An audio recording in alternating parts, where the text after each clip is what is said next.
Hey everybody, I hope you guys are healthy and safe. So this is the Mac Studio. It's a new desk-bound computer announced by Apple at WWDC last week, and it's powered by either the M2 Max chip or the M2 Ultra chip, which is the newest chip that Apple just announced is Apple's top-of-the-line silicon. Apple sent me this unit to review, and it's powered by not just the M2 Ultra, but it's also a little bit spec'd out with a 76-core GPU and a 24-core CPU.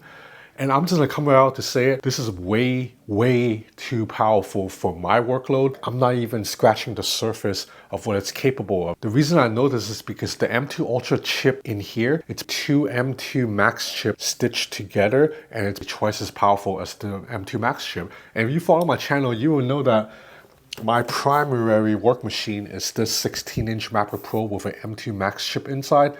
And in my review, I've been using this every day for the past like 4 months. I very rarely could get the fan to even turn on because I'm not pushing the machine enough. And then here comes the Mac Studio that is more than twice as powerful as this bad boy right here. So I don't even know how to begin testing this thing because there's nothing I can do that will remotely use even 25% of the power. This is a machine built for like literally professional Hollywood filmmakers and video editors. When I was at Apple headquarters last week, I attended a private briefing in which Apple team members showed me what the Mac Studio is capable of. And basically it was used to create a scene in the movie Avatar.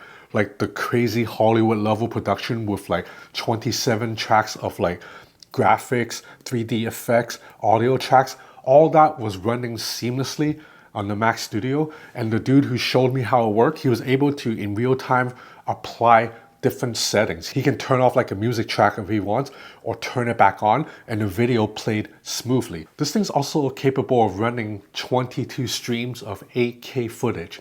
I mean, think about that, 22 streams of 8K footage. Who needs to do that unless you're actually like making like the next Marvel movie or something? You know, even MKBHD wouldn't need to do that, right? So for someone like me who's making YouTube videos that are, you know, a little bit above like amateur level, but definitely not at the pro level, I'm like the mid level, there's no way that I could do anything to remotely push the power. But just as a test, I did do some testing. This is an 8.5 minute 4K 30 video with a couple of tracks and some captions and edits, and it exported in 1 minute and 42 seconds for an 8.5 minute video.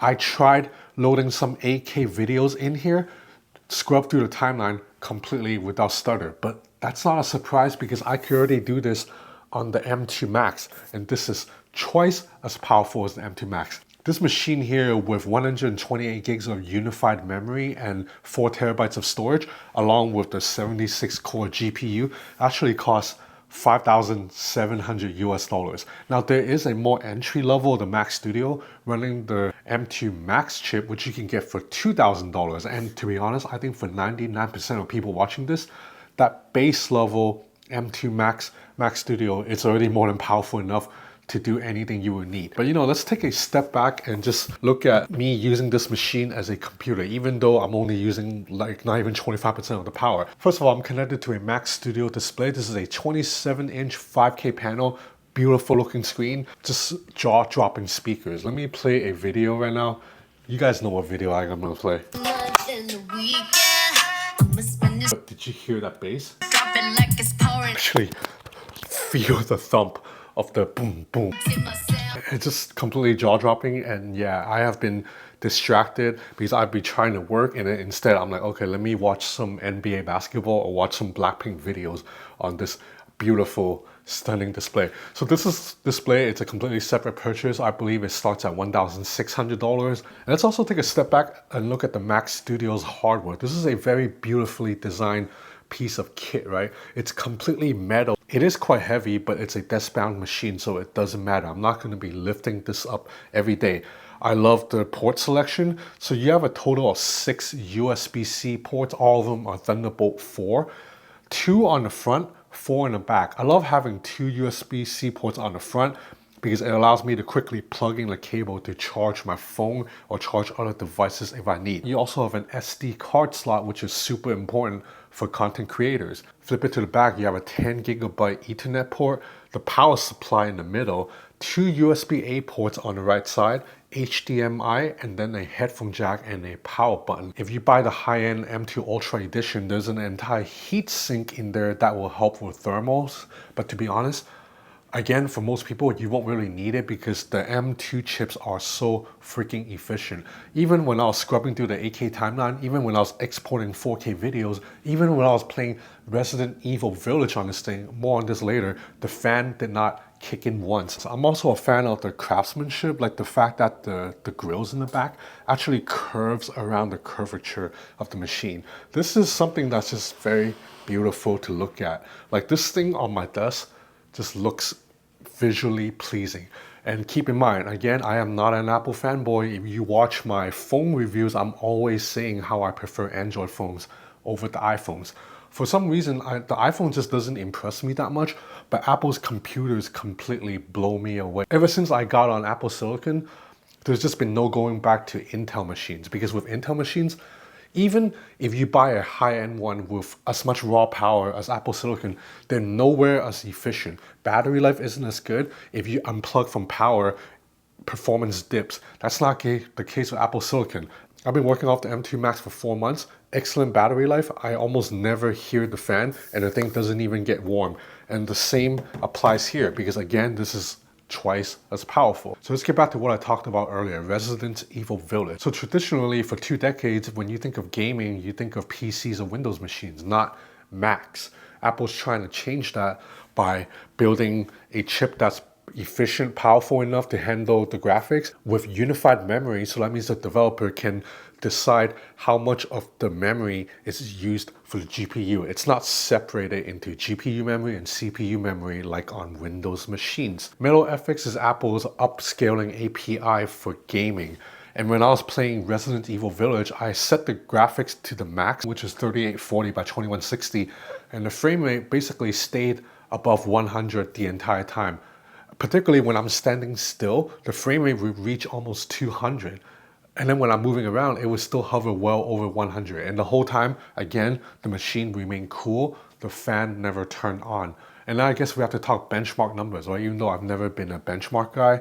But do we really need to look at benchmarks considering we know how powerful this thing is? But I ran Crossmark and Cinebench, and the numbers are completely through the roof. They are ranked at the top of the entire list of the benchmark app.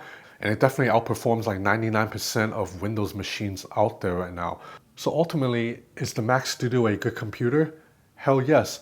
But the better question to ask is, do you really need it? Because like I said, this thing is way too powerful for me. So for me, I can do all my work off the M2 Max. Hell, not even the M2 Max. I can do all my work off the M2 Pro and basically will get performance that more than meet my needs and satisfied for me for what I need to do. So this is complete overkill for me, complete overkill for probably most of you guys watching this.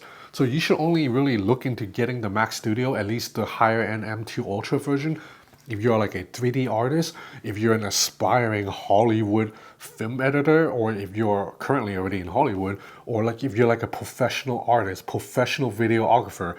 But I think most people would be better off getting the M2 Max or the M2 Pro MacBook Pro, or the new 15-inch MacBook Air with M2. Those machines are already more than powerful enough for any content creator out there. Like every single YouTuber I know, all of them just edit their stuff off a MacBook. So anyway, that's about it for this video on the Mac Studio. This is not a review, by the way, because number one, I've only had it for 4 days. And number two, there's nothing I can do that even pushes this thing 50% of its potential. So I guess I can't really review this machine, right? It's just way, way above my pay grade. I hope you enjoyed this video. I have a lot more content coming up, including a couple of foldables I'm quite excited about. So if you're interested in keeping up to date with all the latest tech, please consider subscribing to my channel. It will help me out a lot. That's it for now. Thanks for watching.